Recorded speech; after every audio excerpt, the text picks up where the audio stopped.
Let's go. Perfect timing. Hello, welcome to Rantasy. Rantasy. This is our last segment on Legends of Vox Machina season 2. We're going to go through episodes 10 through 12 for today, and then we'll figure out what we're doing after that. But for now, let's throw up the title card and get started. Rantasy.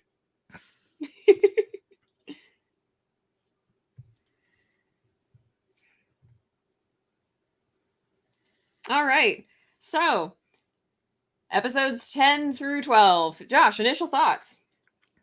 I definitely thought these three segments were better than the last three segments. Agreed. I don't know if they were better than the time those other three before that, but I I felt do not think they were. I I was also leaning that way. But I think they were better than the last three, and it definitely ended the season where it needed to be. I felt like it felt like of course, I felt like wanting more, but it almost felt like a mid-season finale type thing. Yeah, I mean, it sort of ended in both a really good spot and a weird spot. And we'll get to this more as we go. It is definitely a little bit strange that we ended with the cliffhanger that is Raishan, but it seems fitting that we end the season with the defeat of Umbrasyl. Mm-hmm. So pretty much each season finale seems like it's going to be a boss battle. Right, and definitely Umbasyl's. We talked about this a little bit last time. Umbasyl's was technically before the Feywild, and so, but that was kind of like the benchmark of how Vox Machina was going to handle themselves against the dragons one-on-one. Mm-hmm. And I definitely think I like the way how they played out. And they included the Horde of Storms and everything like that. And in terms of the pacing, it felt good. I For think sure. each episode had those strengths and positives, but overall, I felt like it was a good way to end it. But it didn't feel like a season ending. It felt like a segment of a season, like a mid-season break. Yeah. So No, it does. Which is that much more annoying that we have to wait so long. I know. But yeah, so if we start with episode 10, the kill box, this was something I wanted to mention last time, but we weren't there yet, so I couldn't do it, but now I can. Which is Vex gives her feather to her half sister, Valora, 2 episodes before this. Mm-hmm. And of course, she did not appear at all in the episode that comes directly before this one. Mm-hmm. However, as soon as she's out of the Feywild, that feather is in her hair. And on a rewatch, I did notice that there is a shot of her putting the feather back. Mm-hmm. Where did the new feather come from? I think she just got like a stockpile of feathers. I mean, I suppose. It is so funny to me, though, because it's like they had enough like continuity for her to put a feather in her hair in frame, but not enough continuity to address how she has so many feathers. I mean, I feel like It's not a big deal. It is just funny. Yeah, Vex always stockpiles everything. She holds coin like. Oh yeah, she is a hoarder. She is like Laura Bailey. She is a dragon. Yes, I did that. I found it funny when I did the rewatch. I was just like, feather. There's actually quite a few things I noticed on a rewatch that I was like, oh wait a minute, like in Scanlan's flashback, because it's a little unclear if it's a lie. Whenever he picks up his backpack, it has the Critical Role symbol logo on the backpack. Did not notice that the first time around. Gosh, what I probably have like more notes, but I have totally now forgotten. But that was one that really stuck out to me, that and the feather, because I didn't notice either of them the first watch. Oh, sorry. I think someone just knocked on my door. Ooh. Do you want to go get your package? Yeah, real quick. Sorry, people. Go get your package. Go get your package. Josh has been patiently waiting, and we tried to wait beforehand, but of course, as soon as we start the stream, that's when they show up. Duh, of course.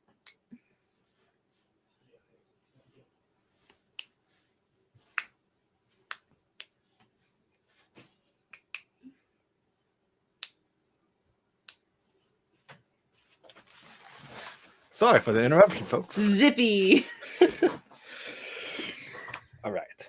Okay. Yeah, I definitely noticed there was quite a few fun little Easter eggs in this season, but that could be its own episode in itself. Oh yeah, we'd probably have to rewatch the show and make notes specifically for Easter eggs. Oh yeah. So do you want to start on episode 10? Yeah, let's go. So episode 10 is where the Feywild team, being Percy, Vex, and Vax, and Keyleth, make it back to Whitestone, figure out the cool barrier, and then end up going to catch up with Grog and Pike and Scanlan. Grog has decided to pick his fight with Kevdak, and chaos ensues. I was rewatching it and I was like, granted, it's gratuitous, but in the sense it makes sense because it's barbarians fighting, and then with the rest of Vox Machina kind of joins in. The heavy metal. Go ahead. The heavy metal music and everything, and that's the constant fighting. I thought that was like kind of like a Stranger Things moment. A little bit, yeah. If the music kicked ass. Yes, I was like, I wanted to like just listen to the song. Yeah, honestly. I will say, as far as the violence goes, I don't feel like it was too gratuitous. The only part that I was really like, ugh, did not need that, was whenever Grog gets like impaled. Yeah. Just because it is so like up in the business, and I was like, I didn't need that. Yeah, like Grog struggling on the pike or the stake, I think he was on, and like him trying to like wiggle off while doing stuff. I was like, that's a lot. You don't need it close up on that. It is a lot, and him being on it was fine. I just didn't need to see it actually like go through him. Yeah, that was the one bit where I was like, I mean, I didn't need to see it poke out the other side on like, yeah. I think seeing him go, like, I think seeing the frame where Kevdak throws him on it, seeing what's behind him, that's enough to know what's going on. And then we see him as in a full body shot with the stake already through him, and that would have been enough for me. I did not need the close up on his stomach. Yeah, personally. Yeah, but I think you know, then you get Groon coming out saying, "Where's your strength come from?" And Grog, boy, Z. And I was just like, yeah. So speaking of Groon and going back just a little bit, this is an episode I sort of alluded to this last time we did this, but this episode in particular, there are shots of Grog where he seems like he is drawn more buff than he was in the previous episode, or even in the previous scene, because sometimes he still looks like scrawny, and he never looks like how Grog is supposed to look. But he does look more buff, and I'm not sure if that's supposed to be an intentional, oh, he has stood up for the little guys in Westrun now, and so he's getting some of his strength back because he's on the path to figuring out it comes from his friends and being a good person, or if it's just because the animators like forgot how to draw a skinny boy. I think in my head, like Wilhelm said, the pill that was administered, you know, yeah, lots of butt stuff in this season. A lot of butt stuff. But the pill that administered basically like healed gave him greater restoration, right? But it didn't like jumpstart his muscles. So I'm thinking maybe he got like some of his like strength back to do stuff. But he hasn't gotten his full like bulky swole big boy stuff right yet. So I think like his muscles are like I think he's like able to do, he wasn't like weakened like he was before, like his stats evened out, or back to normal. He just couldn't activate it. But even like when he goes to initially confront Kevdak in the previous episode, he still looks scrawnier than he does confronting Kevdak in this episode, where he just looks a little more square in the chest as opposed to noodly in the chest. I feel that. Maybe it's just like that adrenaline rush of starting to kick in. Yeah. But I do also have to laugh because I did put this in my notes and I thought it was really funny. When I started this up to rewatch it, my PlayStation had to reconfigure, and so it was downloading all this stuff in the background. And whenever Grog is confronting Kevdak and starting off the combat, my God of War copy finished downloading. And I thought it was really funny considering how much Grog looks like Kratos. Oh yeah, especially with the beard now. But jumping ahead to Groon, since you mentioned it, sure, it's a little weird that Grog is thinking of, Groon's voice in this and is actually having like a cool spiritual conversation. Sure, it's a little weird. My favorite part about it, though, is that the spirit Groon, is basically like, did I stutter? It's like, where does your strength come from? And he's like, what strength? He's like, I'll repeat the question since you think I stuttered. No, and definitely I think since we basically got like that kind of cut out that whole sequence of events in the temple, I think this was kind of the full circle that they wanted to do with Grog's character.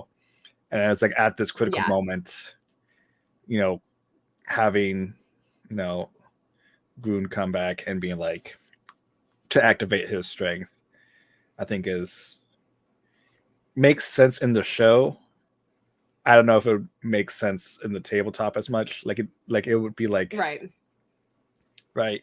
It makes the show. I think it works for the show at this moment. But at the same time, like that whole sequence of events within the going back and forth into the temple and stuff. I know we're not gonna get all that, but just I wish there was like more, because Grog really goes from like this like bumbling barbarian to someone who's like has like a deeper resolve.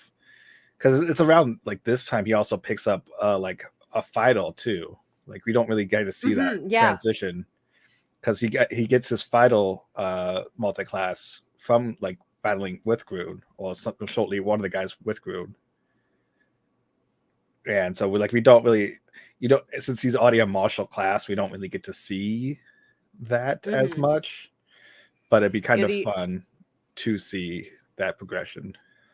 The biggest change we see with Grog from before this moment and after this moment, as opposed to the fighter, is something we see in the next episode, where Percy gets on his, I am smart and know smart things bullshit. And it goes over everyone's heads except Grog being like, you dig there. So suddenly Grog can understand Percy's plans. Yeah, I was just like, even though like he literally says in this episode, the first person to get killed is the loser. It's like, good, that's the only rule I can keep up with. Which is hilarious, but it's also true to Grog. So then he's like, oh yes, I understand Percy's plan enough to break it down. I'm like, synopsis. It's funny, it's perfect, but I'm like, also, who is this guy? But yeah. I thought in Tom's. Oops, sorry. I was gonna say the one thing about this exact scene, though, with the where does your strength come from, is the emotion with Grog and Pike and Kevdak is so palpable. Oh yeah, like you can definitely just once Grog finally rages, you finally see like how much he cares for like Pike and everyone. If he's just like, especially from being impaled on a spike to shattering it with his hands. Yeah, bare hands. And just like, and he does his like counterattack on Kevdak before Kevdak becomes super Kevdak with his Titan. Terrifying. Absolutely terrifying. And it's just like, oh, like this is what he gets. And I think that emotion fuels the rage better. I don't know. It's kind of like it's not mindless rage anymore, right?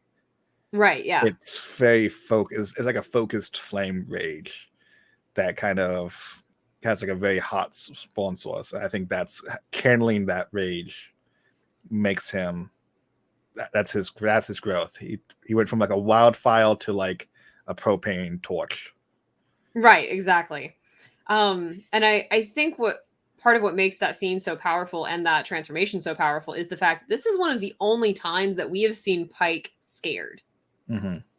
Like, she literally stepped in front of her, her best friend who is 6 times her size and let him stab her on purpose. Mm-hmm. And this is what she's scared of. And so it, like, to know that, like, that this is the thing that scares her, as opposed to literally taking a blade for her friend, and Grog getting his shit together in that moment is just, yes, I love it. I love it. Mm-hmm. But it really does, like, I about cried watching it the first time. Mm-hmm. And I knew Pike was going to be fine because I've watched the stream, Mm-hmm. but it was one of those moments where I was like, if I didn't know that, I would not be convinced she was going to be fine. Yeah. And I definitely like how it focused on just the relationship between Pike and Grog. But I am curious. Right. Like, Scanlan was there, but not like the focus. Right. And I think it cuts to Scanlan for like a quick second. Mm-hmm, it does. Because he notices the rest of them coming in. But it's like Grog is purely focused on Pike and saving Pike from Kevdak. And I think that this kind of comments on just how we kind of see it in when Wilhelm, the whole time with Wilhelm, but just how strong their bond is. I thought was perfect because like they would like do anything for each other. Like in the streams, they were always like it was a great chemistry bond with it. And I think that was just fantastic to kind of show that. Yeah. Also, fun piece of Pike is how whenever she decides to be a dum-dum and run in there to help Grog when she super shouldn't have. But watching her just like jump on the guy's head and with the shield. I absolutely love that part. I was like, yes, girl, utilize everything. No, I'm a monster. mad respect for the monster. Yeah. But yeah, and so with that brings us to the rest of the gang showing up and the iconic Vox Machina fuck shit up line. Mm-hmm. First of all, perfect timing. I don't know who warped them there. I don't know what spell they used to get to West Run so fast, but good on them. Mm-hmm. And the silhouette lineup of the 4 of them, Percy with the gun and just like boom, boom, boom, boom, boom. I was like, this is the framing that I eat up. I love this stuff.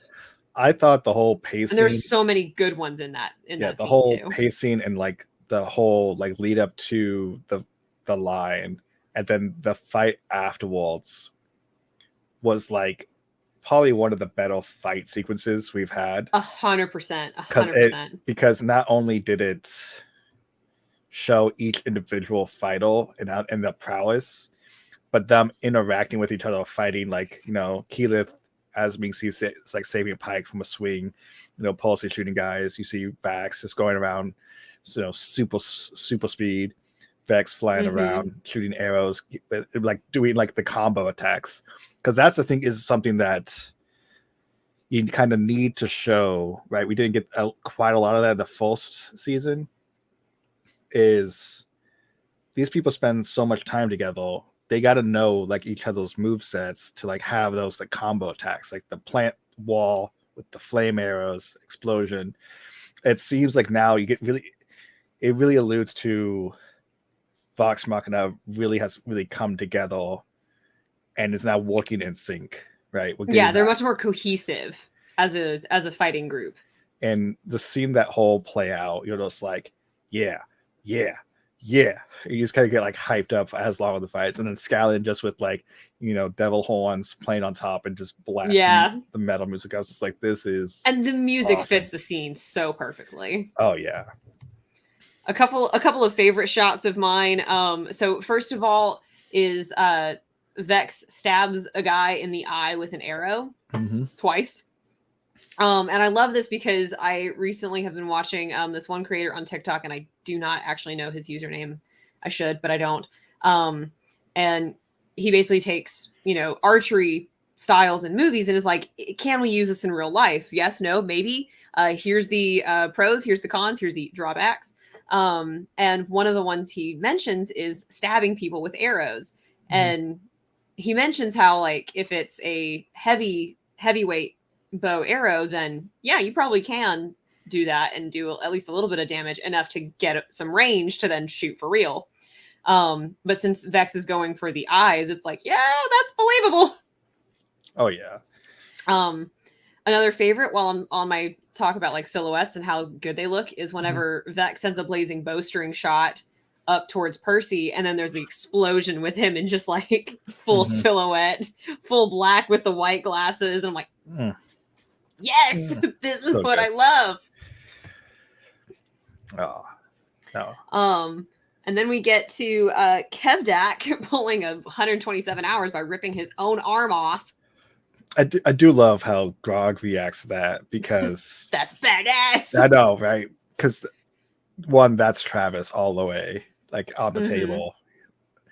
But like, it's also just like, how crazy is Kevdak, right? As this whole like Lido things, like even like we thought like Grog was like crazy. This guy is just like ready to like rip off his own arm and still beating people up. Right. Beat you with my arm. Exactly. And you're just like, and the fact that the music stops at that moment, like, or I guess technically right before it, whenever Grog lands a hit on him. Because it's been absolute chaos with, Kiki's tiger and the fire explosions and it's just everything going on all at once. And then everyone, including the music, has stopped. I think it just really showed like the gravitas of Kevdak, and like, and it's kind of like a juxtaposition to Grog, right? His strength comes from his friends. Well, Kevdak, his strength just comes from like feel and him just being this like all around badass, right? But he's essentially like by himself. Right, exactly. Because no one is going up to like help him at any point. No, all the rest of the horde is just fighting Vox Machina, right? They're not really like trying to help him. And then you see, Vex doing Pokeball Grog. 6 guys are decimating this whole herd of people. Yeah, all these half-giant barbarians and just destroying them. But then, like, Kevdak is just absolutely crazy strong, and the way to defeat him is summon Pokeball Grog. I know, and the Pokeball scene was so good. It's like, show what you got. I was just like, that's like something like Ash Ketchum would say, right? It really is though. It's very Pokemon, and they really leaned into that. I also appreciate just how fast it is, because it's Vex dropping Trinket while flying, and then pulling Grog into it. Like, you want to try something crazy? Yes, and like gets him out from under that blade like that, and then lets him just cleave, vertical slice. Yeah, and it's just like it really showed, like the music, it's metal as fuck. Yeah, it was just absolutely a great pairing of just like the teamwork aspect, and then just the ingenuity, and then just the pure veracity. And yeah, so we've had mostly nice things to say so far. And then we get to the tavern. Oh god. And I have got some not nice things to say here, which is Scanlan and Kaylee are so fucking uncomfy. It's, if you don't know about it, right? Like the whole backstory, like you still feel like there's something weird there. And if you do know the backstory, It's really, it's so bad. You're just like, oh God, why, Bleach? Yeah, like it just. And I think for me, like the song part is fine. It's cringe, but it's fine. The going upstairs part is, again, knowing what they actually are to each other. I was like, oh my God, I hate it, but I know it's part of the story. The fact that he is like down to his underwear in a few seconds, I'm like, and he's totally okay with getting like tied up and everything. It's so awful. Like, just like, everything about it is bleh. And like with respect, I do appreciate the like, it's like, I feel like I wouldn't have let it get this far if he'd known. I'm like, yeah, I sure hope not, brother. Right? But yeah, that it was one of those scenes I knew was going to be awful, and in the uncomfy way awful. So I was trying to be prepared for it, but it was still terrible, and I was like, it skeeves me out just even like thinking about it and revisiting.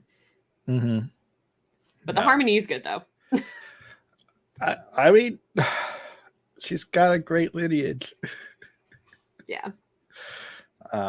That's one thing that I was just like, it's more like what I wanted to see. Keyleth going up to Vax and being like, do you want to dance? And him just like, no. I'm just like, Kiki, no, it's not you. I know. It's him. What I wanted to see was Keyleth tell more of the drunk Feywild story.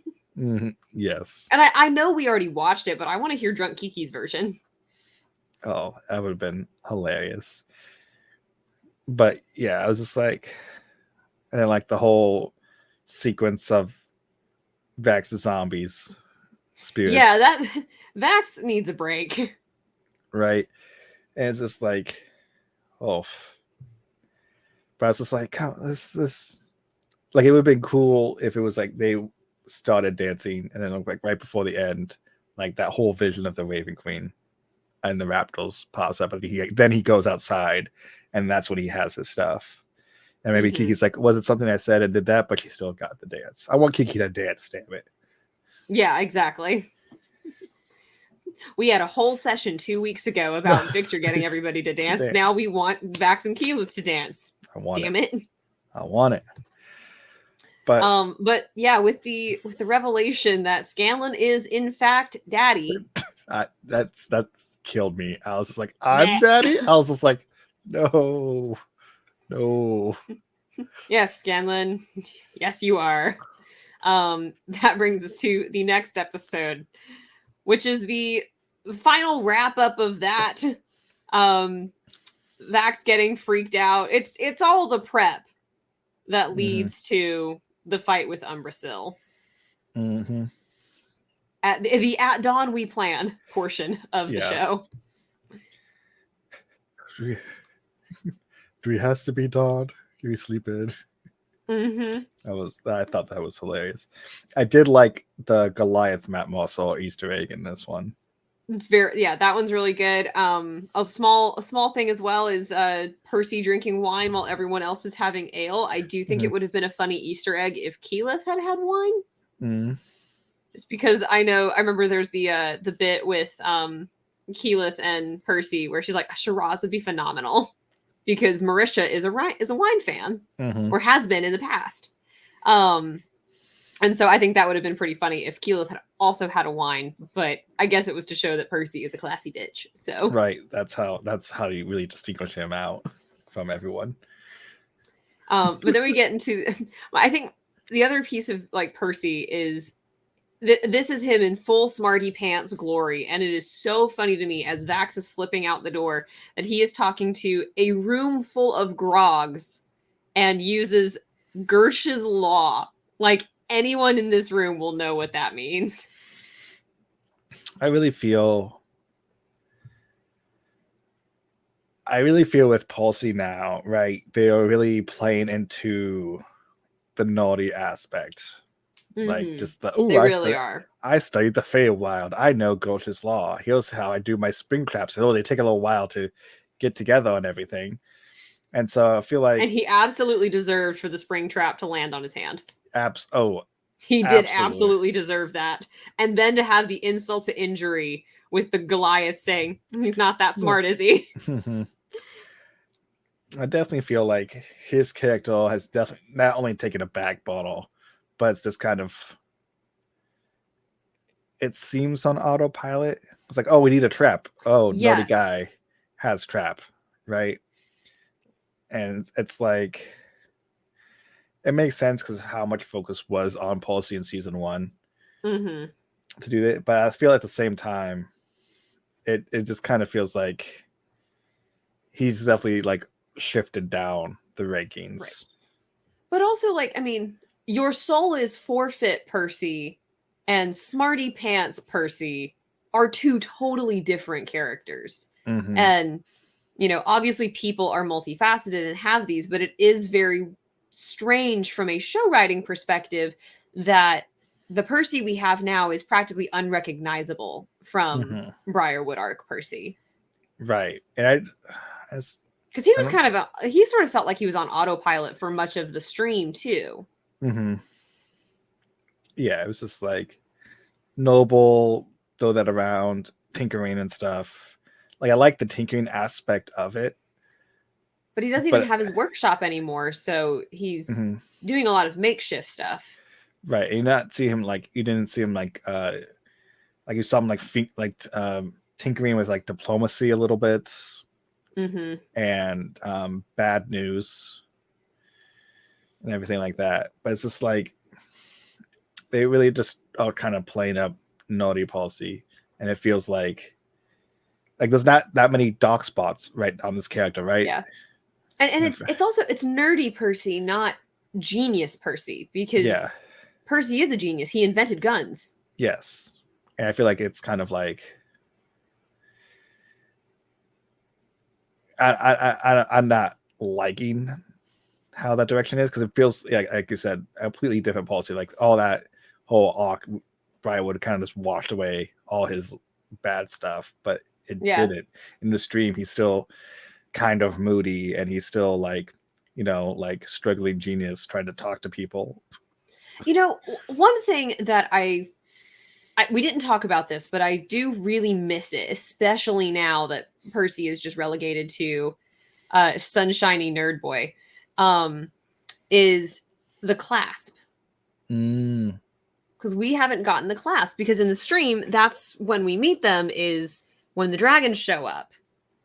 Because Percy's like, people who can run the underground and organizations that will stand regardless of the above ground chaos are underground spy networks. Yep. That's what they do. You know, criminal syndicates. That's what they're known for. And so they go to make a deal with them, but Vax has that history.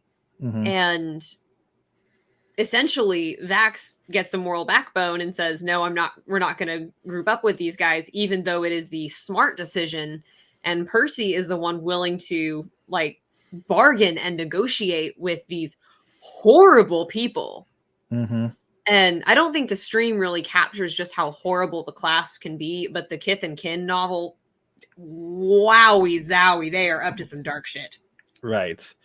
So, and like the fact that Percy is willing to even make that deal, to even consider that deal, shows that he still has this dark side. And I think that by cutting out the clasp and therefore losing that scene, we lose that side of Percy this season. You know what? I feel like if we wanted to have a more neutral / less good, less evil thing, like a more Machiavellian policy, right? Because he's very Machiavellian in the stream. He is. He's like, I need to do what's best for us and whatever means necessary, basically. He's not afraid to get his hands dirty for that. I feel like if they went more of that approach, like a little bit more coldness, because I feel like he's just too like energetic, happy puppy, golden retriever boy. Yes, he is. And just having a little bit like that more noble, like Machiavellian thing is like, we need to do this, but we don't care what's going to cost type deal. I feel like that might have been a better direction. Right, because I mean, Percy has always been a, you know, the ends justify the means kind of person, which is why the Briarwood art got to be so deliciously dark, because the means were horrible. Even some of the ones he was using were horrible. And yet, to avenge his family and free Whitestone from these vampires, or this one vampire and his wife, technically, it made sense. That was the right call for him. Yeah. But I did like,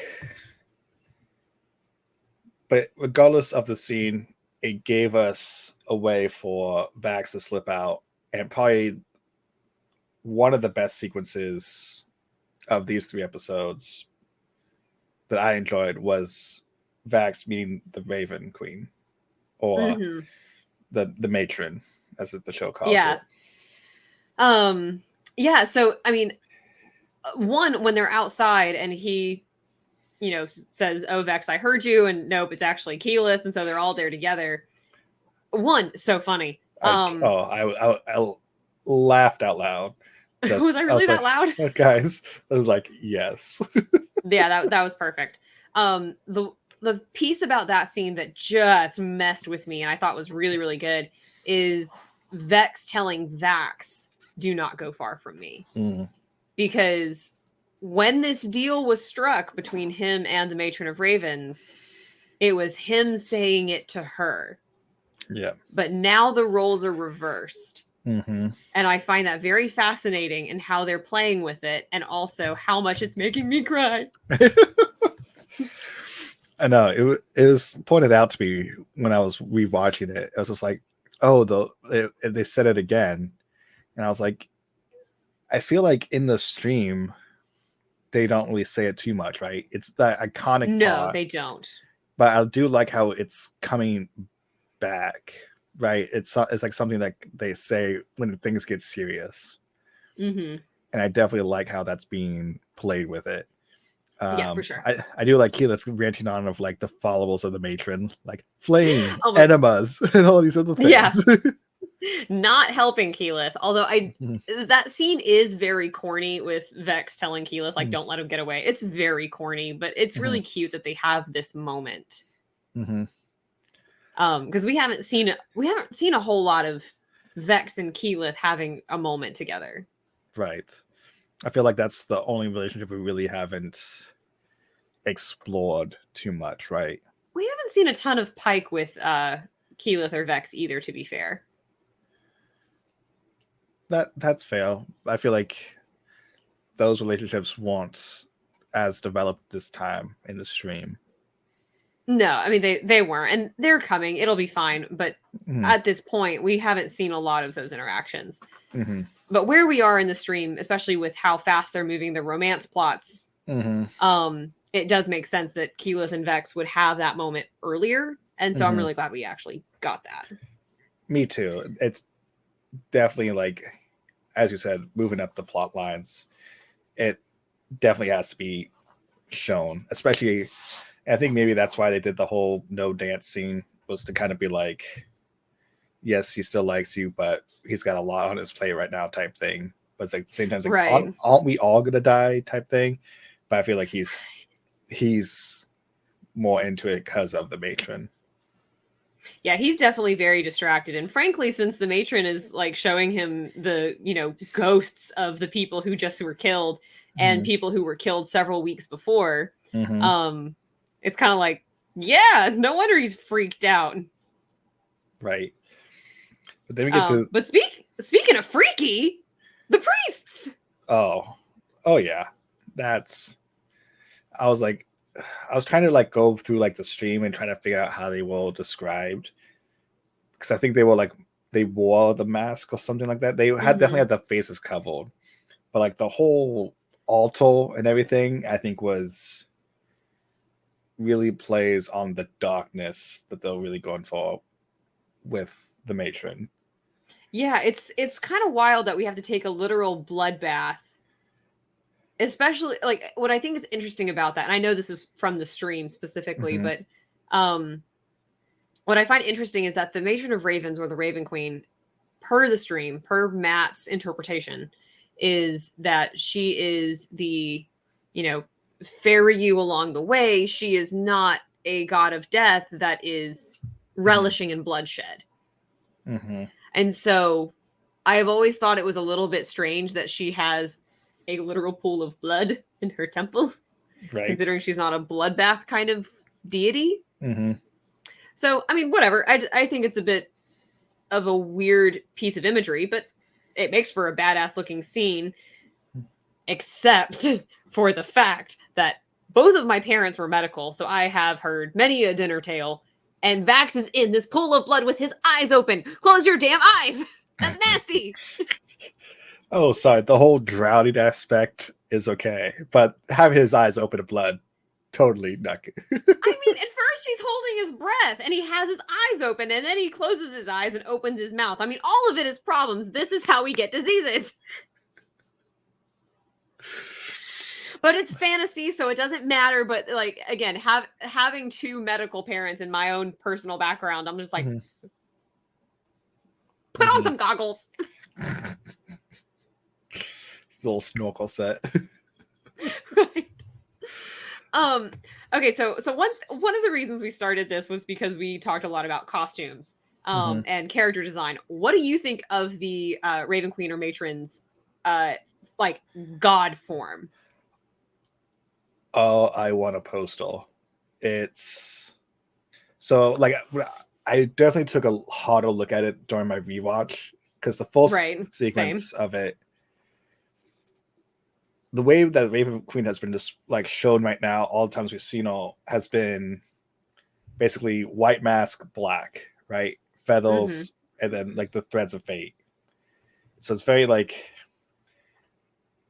it's very dark, right? It's very like, this character, it feels like this character is not good because we don't see any face, anything.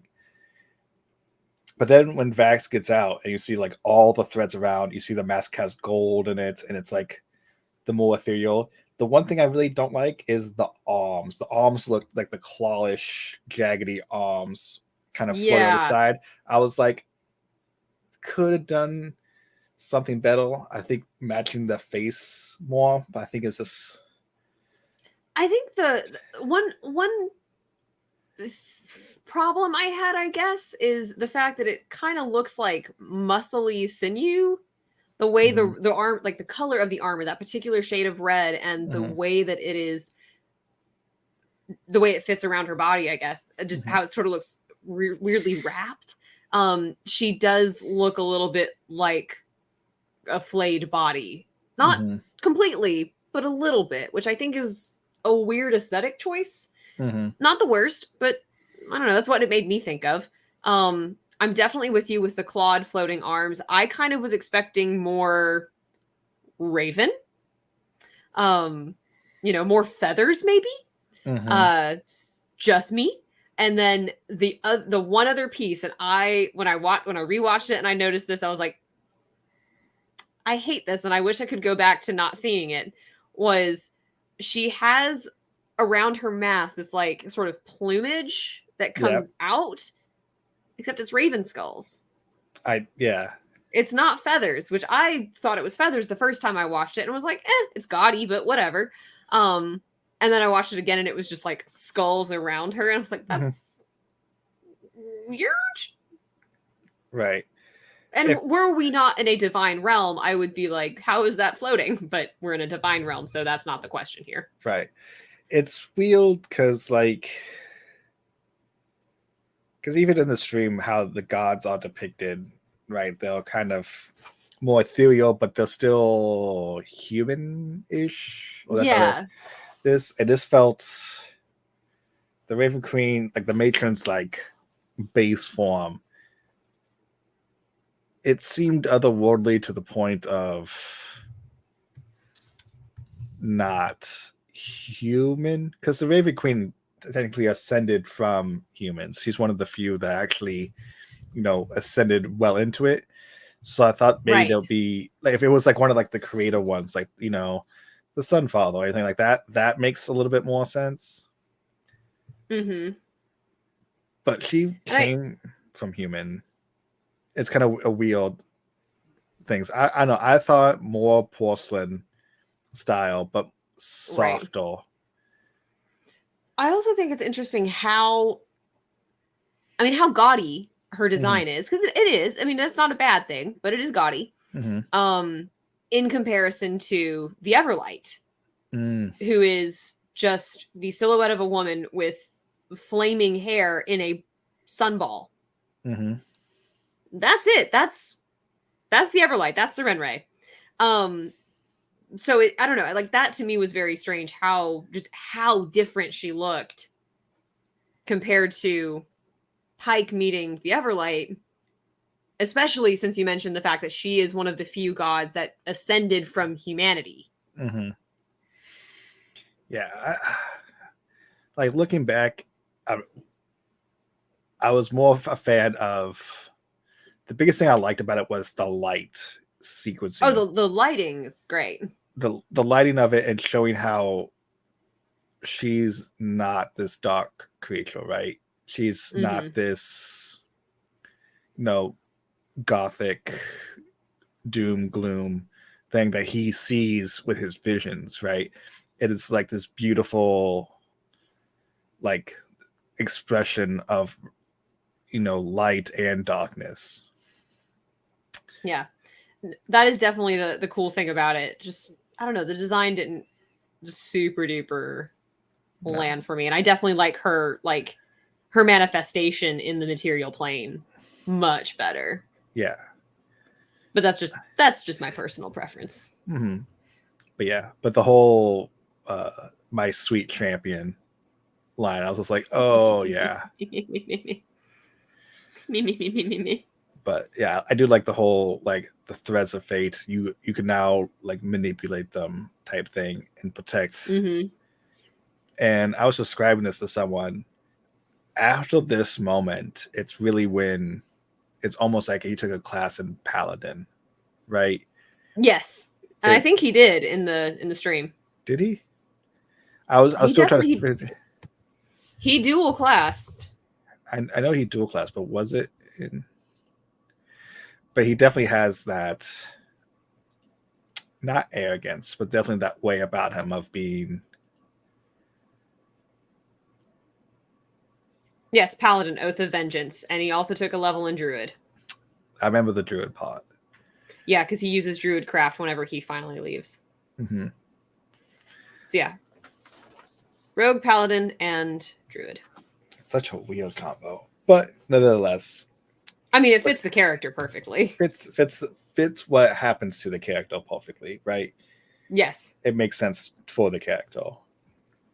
But yeah, I love how he gets out of the pool of blood, just walks out. It's like, hey guys, I And got, no one can give this man a towel.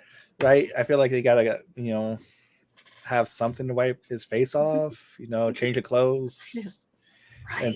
it's like, whose blood is this? He's like, I'm fine. We have a lot to talk about. I'll talk to you on the way. Like, Finally, what the fuck? he's like, I feel great, rejuvenated. I know what we need to do. We're on the right path. And it's just I would like, have killed to hear his conversation with them on the way back rather than jumping to Percy's plan saying simplicity itself. I would have much rather heard that conversation. right. I think it was this. But yeah, that whole, you definitely see it, like the character shift of he accepts his responsibility now, and he's not afraid of it because he's not afraid of his death because he understands how death is the beautiful transition of beautiful death Mm-hmm. The type only thing thing, that gives life meaning. right? So I think that sequence was phenomenal, but again, the matron's design I wish was just more matrony. It didn't seem Yeah. right, like her base form kind of ish. But I think we're just kind of looking at it the god form. I was like, because I think even when he meets her in there, it's like mostly like just a big white face, wasn't it, in the darkness? And then like she Yeah. shows her form. Mm-hmm.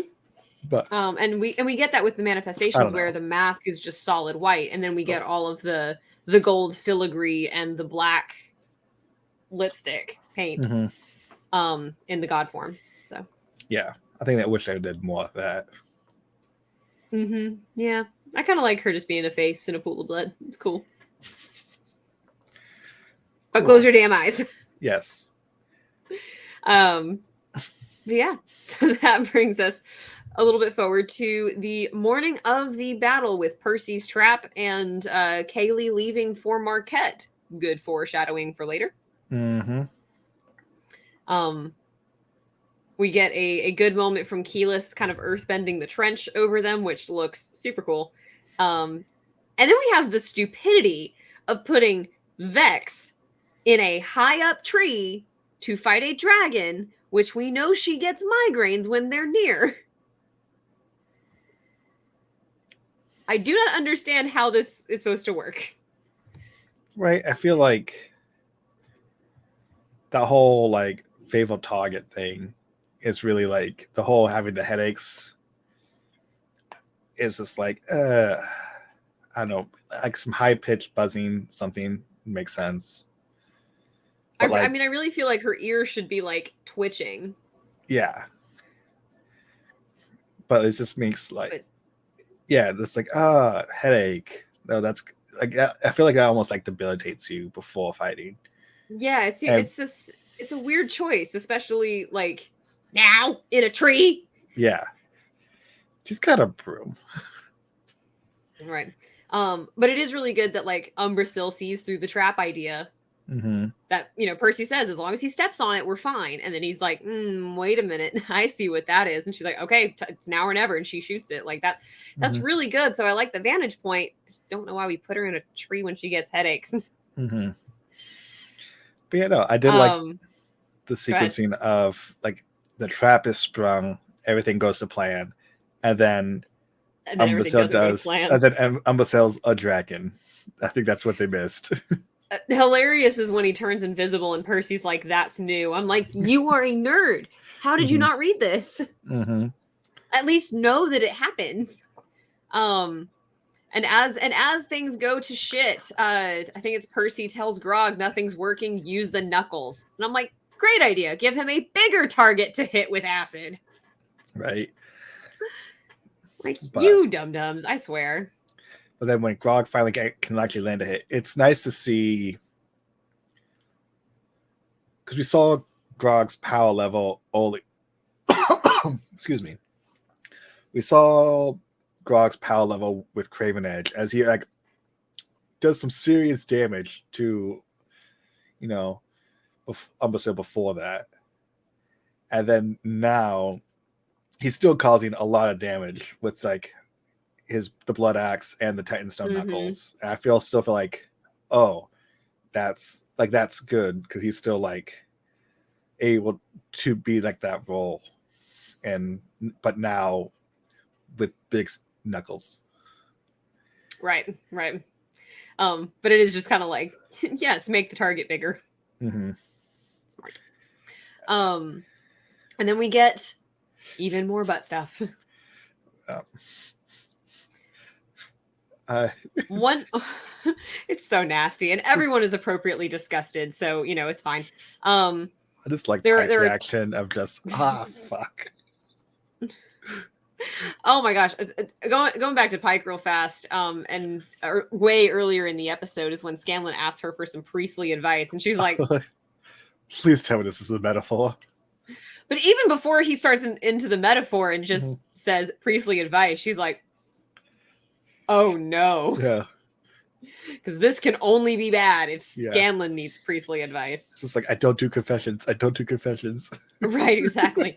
But yeah, I just the facial expressions over the gross, appropriately disgusted. Good. I'm glad we're on the same page. A couple things I noticed with that in that segment, that scene, that bit is we do not get the Burt Reynolds line. Aww. We get the "you will leave when Scanlan's short halt tells you to leave," which I noticed on the second watch. I didn't catch it the first time. Which it makes sense of why we wouldn't have the have Burt Reynolds because he's never been referenced here. We haven't done the Burt Reynolds attorney at Small. Also, I don't know what the rights would look like to be able to say Burt Reynolds' name. Right. Or have a character that's supposed to look like Burt Reynolds. So it makes sense, but it is very weird that the line was kept anyway. Right. Because if you know, and it's like, it's still, I mean, it doesn't fall flat in the same way that like They're Not Worth You fell flat for me, but it is one of those where it's like, I don't know, why did we bother, I guess? I don't know. But I do appreciate how Umbrasyl was like, oh yeah, there is a sword inside of me, and that is not comfortable, but also I'm a dragon, so I'm gonna fly up and rip it out of me anyway. Bye. Right. Good idea. Just what can you do in a stomach full of acid? As with everyone in this particular episode, y'all forgot that it was a fucking dragon. Right. I feel like that's like, oh wait, well, fighting a dragon could be the name of the episode. Right, exactly. But instead, it is Belly of the Beast. Mm-hmm. Which, frankly, is a better name than the Kill Box. I'm not really sure why episode 10 was titled Kill Box, but whatever. But that brings us to the final episode, the Hope Devourer, opening with a dream sequence from Scanlan as he is knocked out in the belly of the beast, as the belly of the beast is now airborne. I did like it. If you look carefully on the paintings on the wall, one of the paintings is of the red dragonborn, or the dragon lady, that was in the blue dragon's house that went to his lair. I did not catch that one. I did catch Vax's mustache, though. I know that, but when I was watching again, I was like looking, I was like, oh look, that's the same painting, because it's like the whole like sculpt below the hips one. It's the same one. I was like, oh yeah, it makes sense. And we get to see everyone old too. Yeah, and we're never gonna get that ending. Oh. But they have nice outfits. I do like the outfits. I liked the reference to Craghammer, since we're not going to see that arc. So I thought that was a really good way to squeeze it in there. Oh, this was something I should have mentioned this for the last episode, but I wrote it for this one. As Scanlan wakes up, we're back in the stomach, right? I want to know where all the realistic motherfuckers are not yelling about how the stomach would be pitch black. Right. All these people that are like, that's not realistic. Where are you? I hear nothing. So shut up.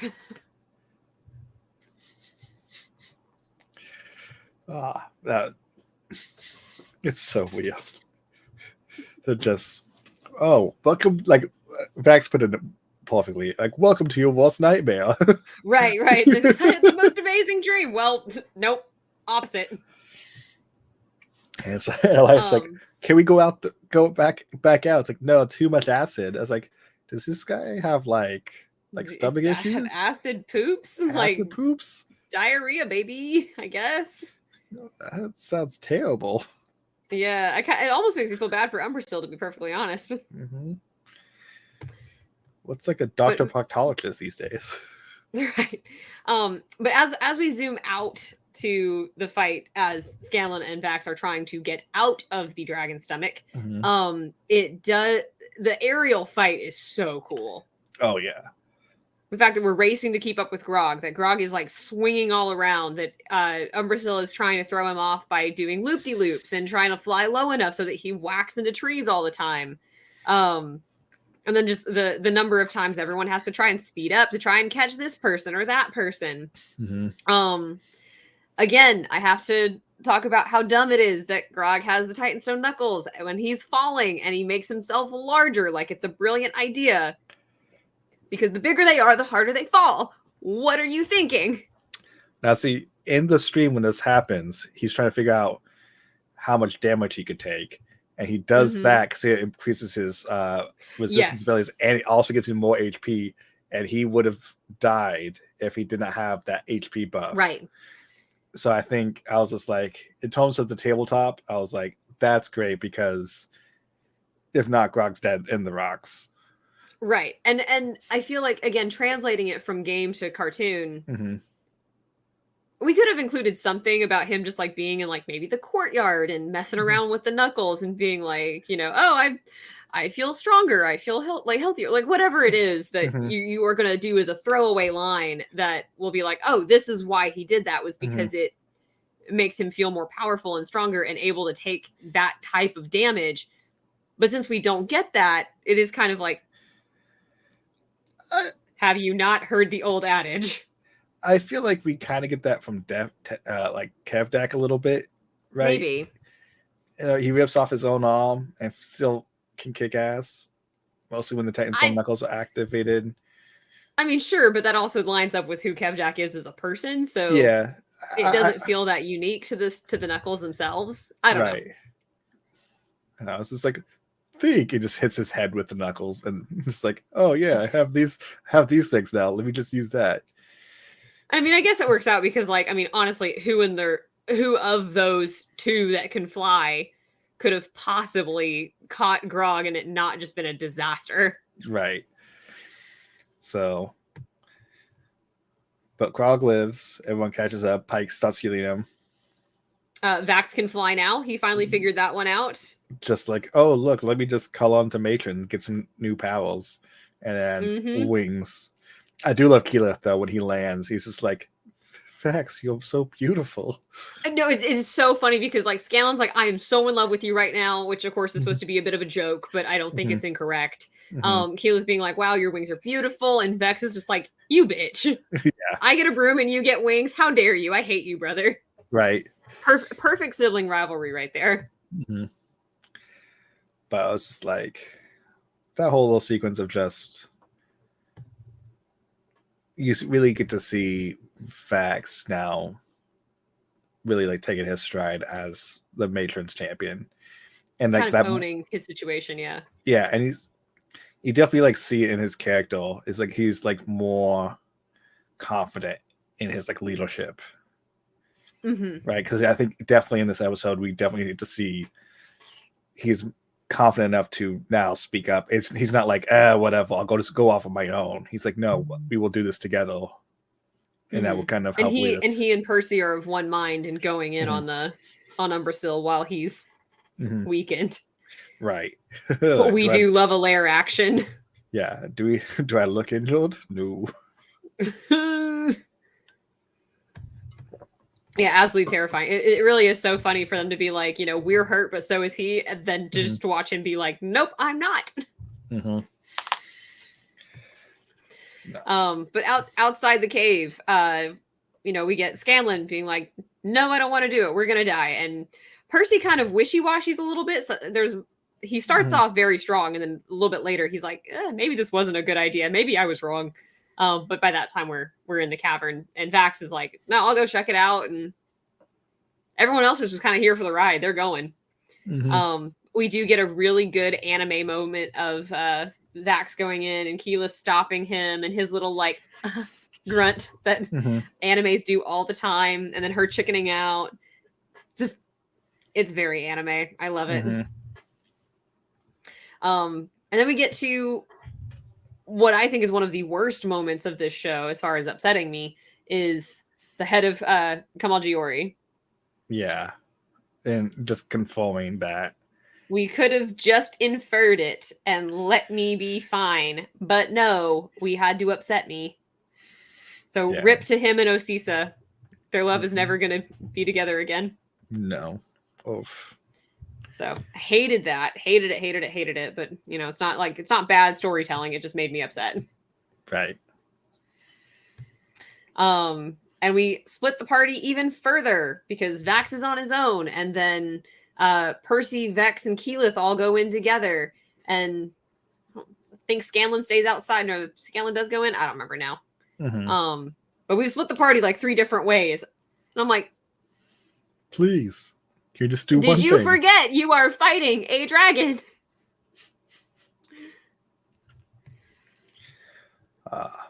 But in terms of the layer fight, I thought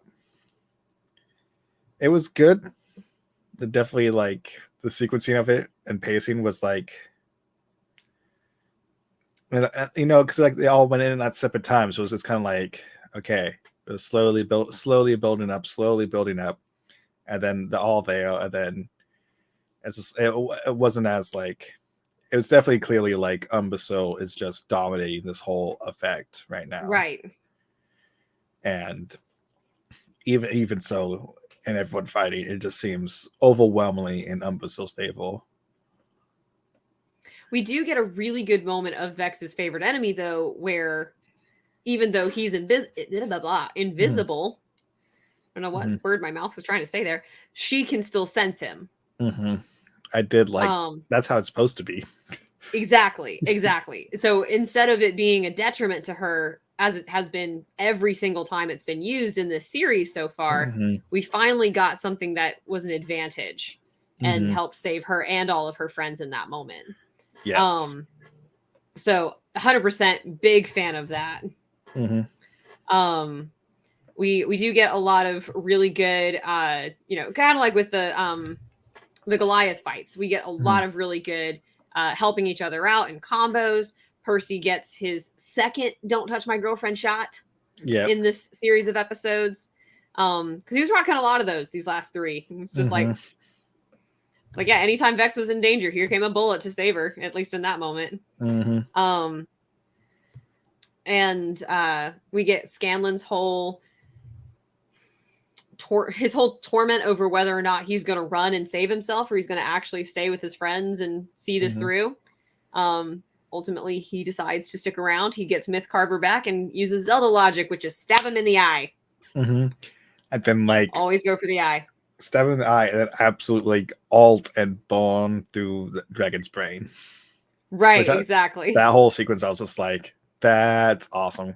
Because one, it's really good. Scanlan gets a kill, which we don't really get to see often, if like that much, especially for a boss fight.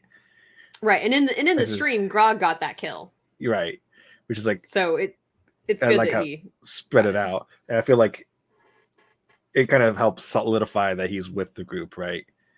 Like he's gonna fight for his friends, but just an absolute badass moment, especially hitting the high note. Like exactly. And then it's like the blue like torch flame.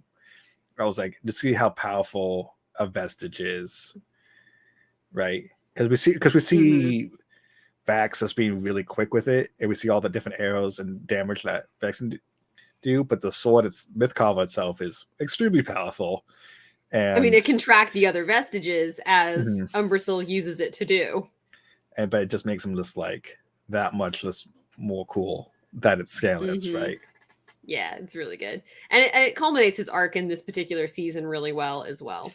And gosh, it's so heartwarming when they're leaving and Vax says that he thought he'd run. And he was like, I almost did, but even though I don't believe in that destiny stuff, you do, and I believe in you. And I'm like, my heart. Power of friendship. Right.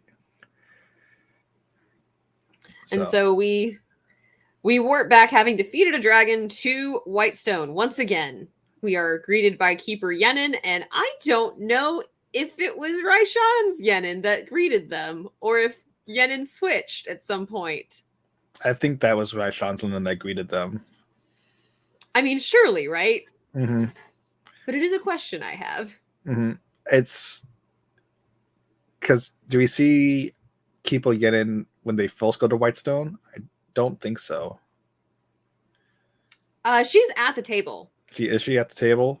Yeah, whenever they first go to Whitestone and they find the bubble, I'm 90% sure Keeper Yenin is at the table talking to them and sending them to Westrun. Okay.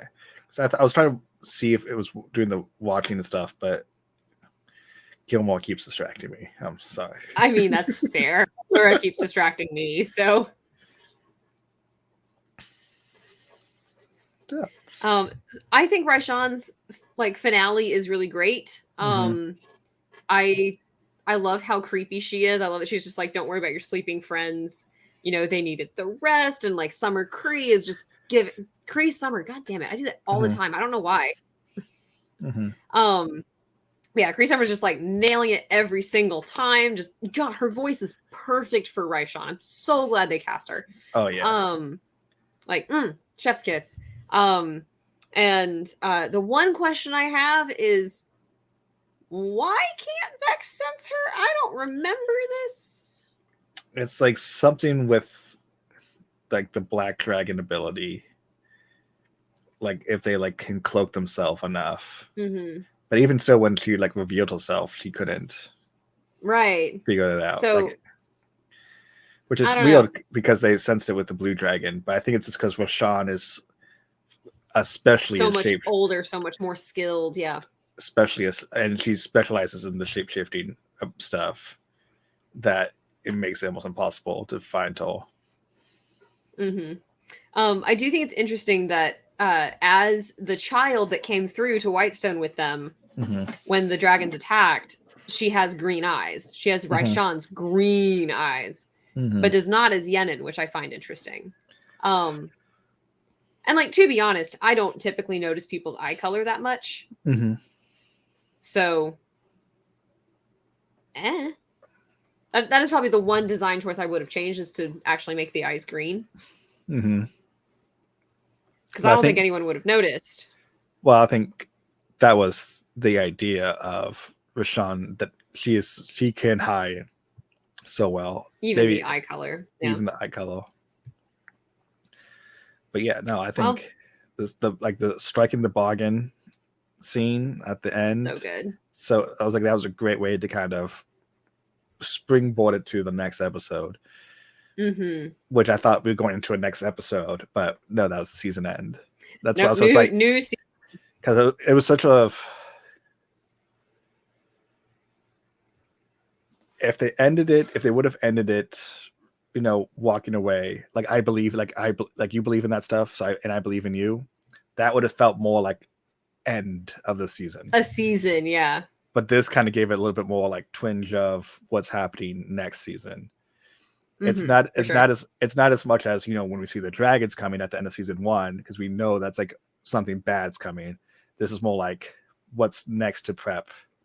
And like very quickly in the stream, like we go and fight what's the ice dragon? Vorgal. Like they fight who apparently can be on time as opposed to Umbrasyl. You're right.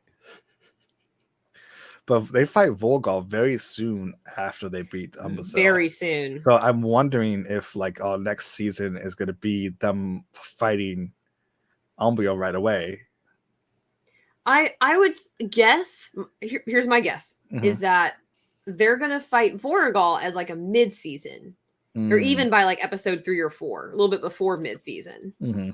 And then Thordak will be the season finale. I can see and that. And then Raishan and Ripley will be season 4. That's my guess. Does Scanlan do his "You Don't Know Me" speech after they defeat Ripley and Raishan? Yes. Yeah.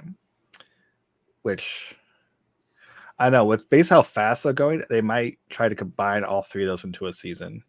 I've wondered that, but if we do 12 episodes, which it seems like what we've been doing and what we might be sticking with, I'm wondering how in the world they're going to do that without it feeling just breakneck.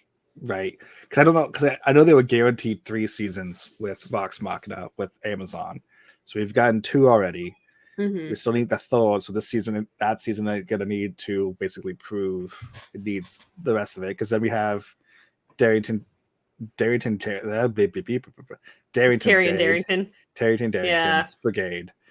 the Scanlan "You Don't Know Me," and then Vecna. Like, "You Don't Know Me," Taryon. Don't fail me now. Vecna. Yeah. So, because that's at least 2 more seasons at minimum.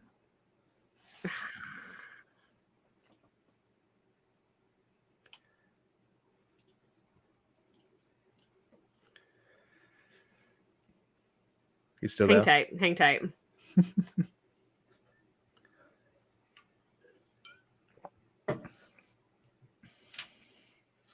Yeah, but it's very robotic. Dodie?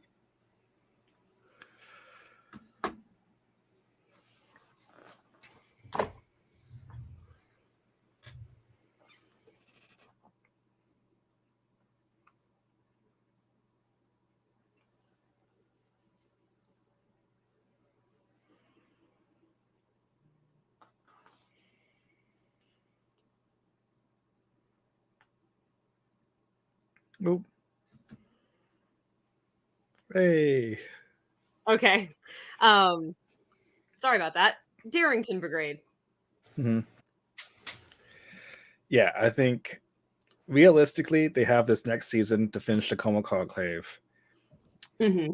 And then I wonder if they're even gonna do the Terradin, the brigade at all. That's a good question, because then at some point, I mean, would Scanlan voice Terry? Would someone else voice Terry? That a possibility, but like what really happens in that sequence, right? It's just mostly focused on that. That whole is a lot of that whole arc is kind of really filler. It's pretty goofy, yeah. So I don't know if they would actually spend time on that with how much they're cutting and how much break, like the speed of what they're going with. Mm-hmm. But then like right after that is Vecna. Yeah. So maybe they'll move. They might move Scanlan's "You Don't Know Anything About Me," because it does seem like he's going to go to Marquette because that's where Kaylee's going. Yes. And we have not talked to Jamonsa Ord yet, so maybe that's part of it. Maybe he doesn't have the scene at all. Maybe he just goes and decides to stay because Kaylee's there. I feel like that might be. They have the "You Don't Know Me" speech in Marquette, and then he just goes off and Maybe. because we still haven't met the brass dragon. Mm-hmm. And he's huge. Because I think one thing I was just thinking because Rashawn was like, you might need help. She points him towards Gon, the brass dragon. Jamonsa Ord. Jamon. Maybe that's where we start the season, is that in Marquette. Possibly. Yeah, that would actually work out really well. One thing I wonder with, since we have four villains, 3 of which are dragons, to get through before we get to the final Vecna arc. Because I mean they can't possibly get to Vecna in this season. There's no way. Absolutely not. Not unless you're like, all right, Voragol prep, Voragol battle, Thordak prep, Thordak battle, like boom, boom, boom, boom, boom. There's no way we're gonna get to Vecna. No. So okay, that's fine. But even like doing 3 dragons in one season seems like a lot. So I wonder if maybe Raishan would just kill Voragol or would just kill Thordak and therefore shorten that episode, shorten that arc.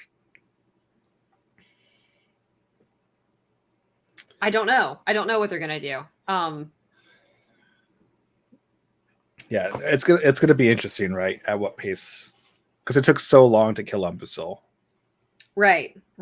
A whole season. Mm-hmm.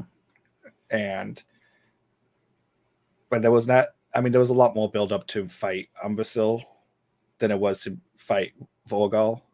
Yeah, it's like now we've taken out one dragon. We can do the rest. Right. And now they actually have the bow, which was after the Umbrasyl fight too. So they actually have more vestiges. So I don't know. And it does make sense that they might start off in Marquette though, because Percy's vestige is in Marquette. Right. But I don't know if he has that before Volgal though. So my prediction is fight Volgal in the first episode and like battles in there, like starts off crazy. And then they go to Marquette. Or they go do Marquette, then Volgal battle in the first 3 episodes. Yeah, I think Voragol is going to be in the first 3 to 4. Mm-hmm. But we will see. We will see. But until then, do you have any further thoughts? I think I enjoyed this season much more than season 1. It's still I did too. There's still some things that we can like. The direction of some things are improving, right? We started to see more of the character development all around, more like well-rounded. There's still some like things we need to work out, like golden retrieval palsy. Mm-hmm. and build some more of the relationships. But I think overall it's going in a great direction, and I think the pacing was better on this season because I think they had Agreed. the extra 2 episodes really made a difference.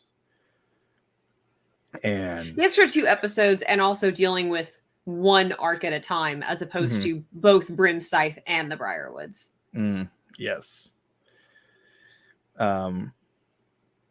Yeah, I think they saved time doing the Feywild and Oli Whitestone bit together. But overall, very good. Yeah, I really enjoyed it. I think the second 3 were definitely the best of this season. I think this was the second best, but this is also the season that shows pretty much exactly what it is I love about Vox Machina over the Mighty Nine or Bell's Hells, which is just the fact that they are a ragtag group of assholes that become actual epic heroes. And that is what hooked me with Critical Role in the first place, and that's why I keep around. Agreed. So,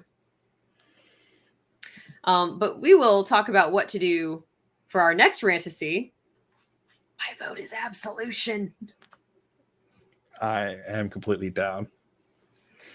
So perhaps we'll come back with that next time. We'll figure that out. Maybe we'll take a break. We'll talk about it. We'll figure it out. But for those who have been watching us go through Legends of Vox Machina season 2, thank you so much. We appreciate you. And stick around with us to rant later. Bye. Rantasy. Rantasy!